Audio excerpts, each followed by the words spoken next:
The Nissan LEAF is the first fully electric vehicle to be launched by a mainstream Japanese car brand in the Philippines. After charging its battery overnight, let's take it on a drive from Angeles City in Pampanga to Subic and back.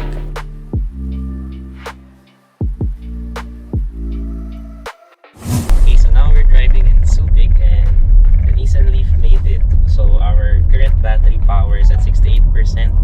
We have 176 kilometers of range left, which is enough for us to get back to Pampanga where we started. So specifically, we started in Angeles City and we drove around maybe 50-70 kilometers on the way here.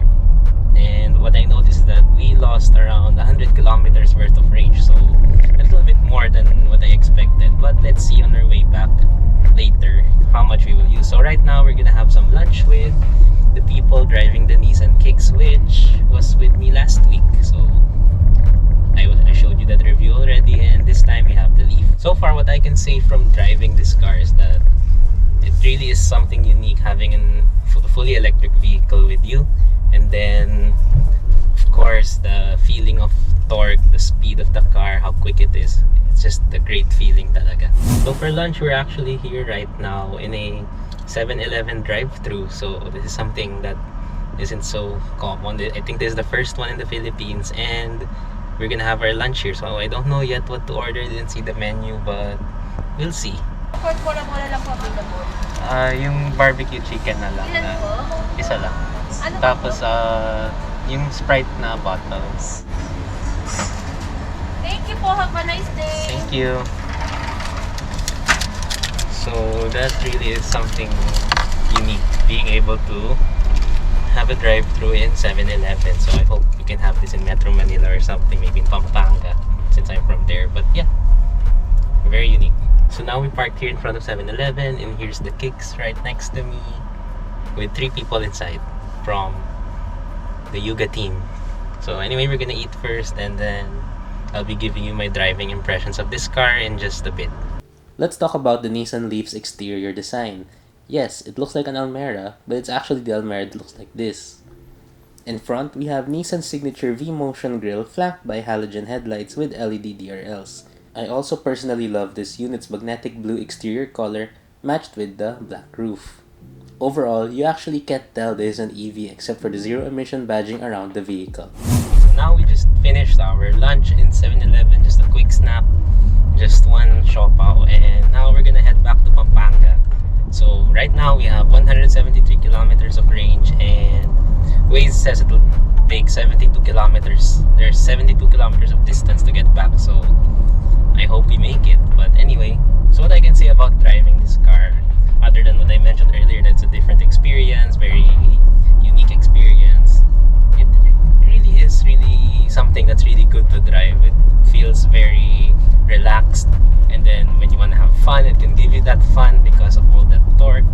This has, I believe, around 320 or more Newton meters. I believe there's more, so I'll just be putting the exact specifications down here. What I love about it is that in case you need to merge, it's very easy to merge because you have all that torque and you'll have all that power that the electric motor gives you. So yeah, and then it's really quiet, so, and that sound from the powertrain, the very electrical sound, is very unique. It's something that you don't hear every day because of course you don't get to drive electric vehicles every day. Then when it comes to ride quality, that's another good thing about this car because it really is smooth, and that's something that's very important, especially considering the fact that you don't really hear the engine. So another good thing about it's the very good NVH insulation. So the car itself is very quiet. Not only the powertrain is quiet, but also the insulation. So you don't hear much of the outside noise. You don't hear much of road noise.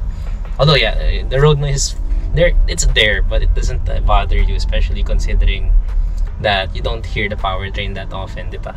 As for the regenerative braking, what I did notice is that on the way here, in a downhill part of the highway, it only charged for 1 kilometers of range, so it doesn't really help that much. And also, I'm not sure if I mentioned it already as well, but the distance I drove on the way here was around 70 kilometers, but the actual range that I lost is more than 100 kilometers. So it's kind of weird that happened, but it's probably because of the fact that the electric motor powers everything in this also, you probably hear that. That's the lane departure warning. So it happens, of course, when you don't use your turn signals. It's something different because it actually vibrates the steering wheel with that sound. So it really tells you that you should use your turn signals. And I'm sure lots of people will ask about the charging situation for this car. So far, in the few days that I've had this right now, that I got this on Wednesday, if I'm not mistaken, or Thursday. But so far, I've charged it in the dealership twice. So you can charge this fast charging it at the Nissan dealerships, which is operated by Gateway. So in Metro Manila, there are 3. Then there's more in the provinces, if I'm not mistaken. And then it took about 40 minutes to charge there, from around 40% to 80%. So they don't allow you to charge it to a full 100%. So when I drove to Pampanga, I was able to charge it at home for 100% overnight, from around 40% as well.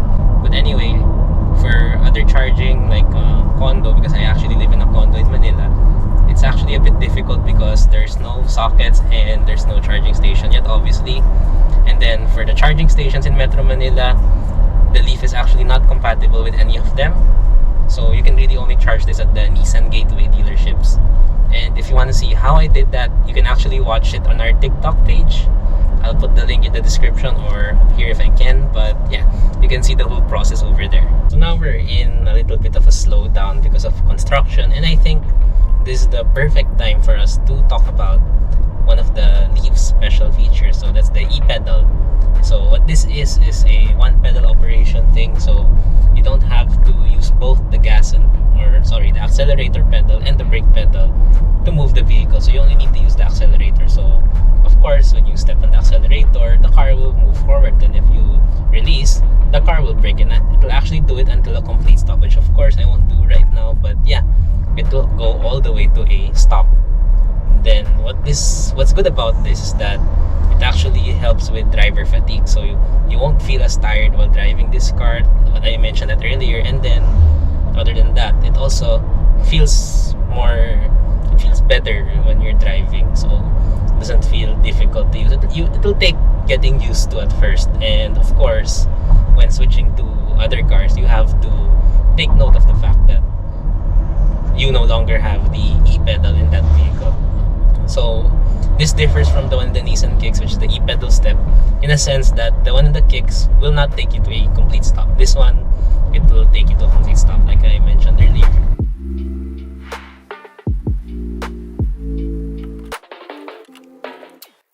Okay, we're now approaching Clark. So until we get home, it's about 11 kilometers according to Waze, and 20 minutes. And right now, our range is currently at 91 kilometers, or 36% of the entire battery. So I wasn't expecting us to use as much, although it might be because of the fact that the expressway we're on right now goes up and down. So we have lots of uphill and lots of downhill areas. So that could be a big factor as to why we're using a lot more range than I expected. So I was expecting by the time we actually get home is that we still have more than 100 kilometers left, but that's obviously not the case, as we're still on the highway and we only have 91 left. So we'll see how much more we'll be using until we get there. So again, less than 10 kilometers from here, and yeah, we'll see it by then. Okay, so now I'm finally home, and so our drive from Clark to Subic and back to Clark area left us around 85 kilometers worth of range. So we used about 15 kilometers more than I expected.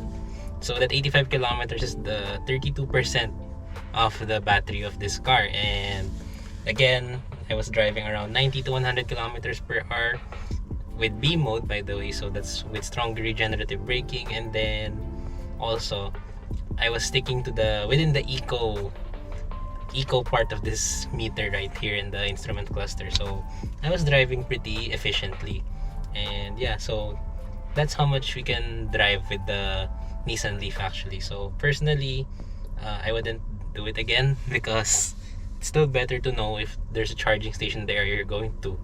And actually there is, but it's still not ready. So I saw it kanina, it's still under construction. It's in the Uni Oil station, and I hope soon they can activate it it would be easier to bring fully electric vehicles to that area soon. And yeah, so that's pretty much it for our drive with the Nissan LEAF. So again, I drove from Manila going to Angeles City, charged it overnight, and then drove again from Angeles City to Subic, and now we're back in Angeles City and we're gonna charge it again. Then tomorrow we'll be going back to Manila. So yeah, we'll see how much we can charge, and then yeah, that's our time with the Nissan LEAF. I'm gonna be returning this in a few days, so right now all I can say is that I'm just gonna enjoy this car because it really is something fun to use. While we still don't have the infrastructure to make full electric vehicle ownership feasible, it still definitely works for city use.